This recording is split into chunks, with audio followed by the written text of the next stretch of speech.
Hello guys, ഞങ്ങളുടെ ഈ ബാഗും ഭാണ്ഡക്കെട്ടുകളും വെള്ളക്കുപ്പികളൊക്കെ കണ്ടാൽ തന്നെ നിങ്ങൾക്ക് മനസ്സിലാവും, പറയേണ്ടതില്ല. ഞങ്ങളൊരു ചെറിയ യാത്ര പോവുകയാണ് കേട്ടോ. പോകുന്നത് കണ്ണൂർ പറശ്ശിനിക്കടവിലേക്കാണ്.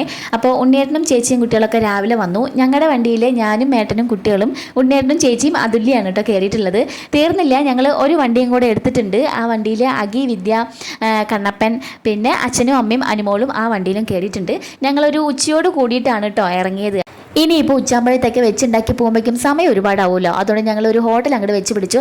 നാടൻ ഭക്ഷണമാട്ടോ കഴിച്ചത്. പുസ്തക പൂജയും കാര്യങ്ങളൊക്കെ ആണല്ലോ. പിന്നെ അതുമല്ല, കണ്ണനും കുഞ്ഞും എഴുത്തിനിരിക്കുന്നുണ്ട്. അപ്പം നോലുമ്പുമാണ്.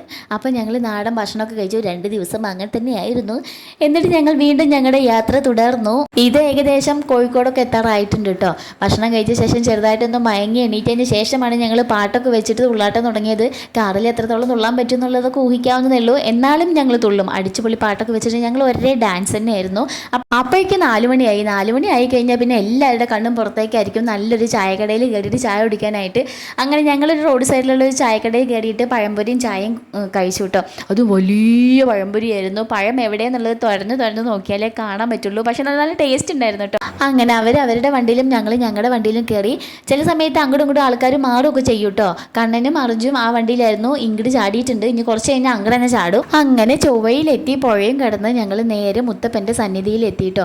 റൂമിലെത്തി ഫ്രഷ് ആയതിന് ശേഷമാണ് ഞങ്ങൾ മുത്തപ്പനെ കണ്ട് തൊഴാമെന്ന് വിചാരിച്ചിട്ടുണ്ടായിരുന്നത്. പക്ഷെ അവിടെ എത്തിയപ്പോഴേക്കും ലേറ്റായി. അപ്പം ഞങ്ങൾ നേരെ തൊഴാൻ വേണ്ടിയിട്ടാണ് കയറിയത് കേട്ടോ.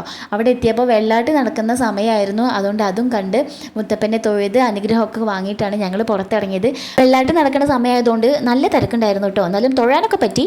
എങ്ങനെയൊക്കെ കുത്തി തിരക്കി പുറത്ത് ചാടി. അപ്പോൾ അവിടുത്തെ പ്രധാന പ്രസാദം വൻപയറും പിന്നെ തേങ്ങാപ്പൂളും ചായയും അത് കഴിച്ചു കേട്ടോ. അപ്പോഴാണ് ഭക്ഷണത്തിൻ്റെ സമയമായത്. എന്നാൽ പിന്നെ നേരെ വരിയിലേക്ക് കയറി നിന്ന് ഭക്ഷണം കൂടെ കഴിക്കാമെന്ന് വിചാരിച്ചിട്ട് കയറിയപ്പോൾ നല്ല വരി ഉണ്ടായിരുന്നു, നല്ല തിരക്കുണ്ടായിരുന്നു. എന്നാലും മുത്തപ്പൻ്റെ അവിടുന്ന് ഭക്ഷണം ഇതുവരെ കഴിച്ചിട്ടില്ല.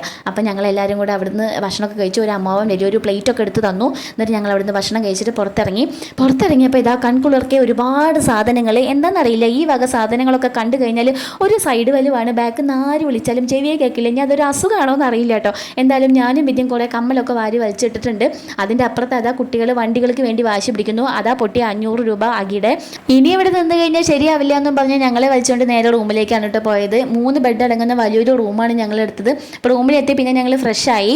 കുട്ടികളൊക്കെ പിടിച്ച് വേഗം ഉറക്കാമെന്ന് വിചാരിച്ചപ്പോൾ അവർ വണ്ടി സാധനങ്ങളൊക്കെ പുറത്തെടുത്ത് കളി തുടങ്ങുന്നതേ ഉള്ളൂ കേട്ടോ. പിന്നെ അവരുടെ കളിയൊക്കെ കഴിഞ്ഞതിന് ശേഷമാണ് പിന്നെ ഉറക്കിയത്. അപ്പോൾ കണ്ണൂർ വിശേഷങ്ങളൊന്നും തീർന്നിട്ടില്ല. അടുത്ത വീഡിയോയിൽ കാണാം. ടാറ്റാ.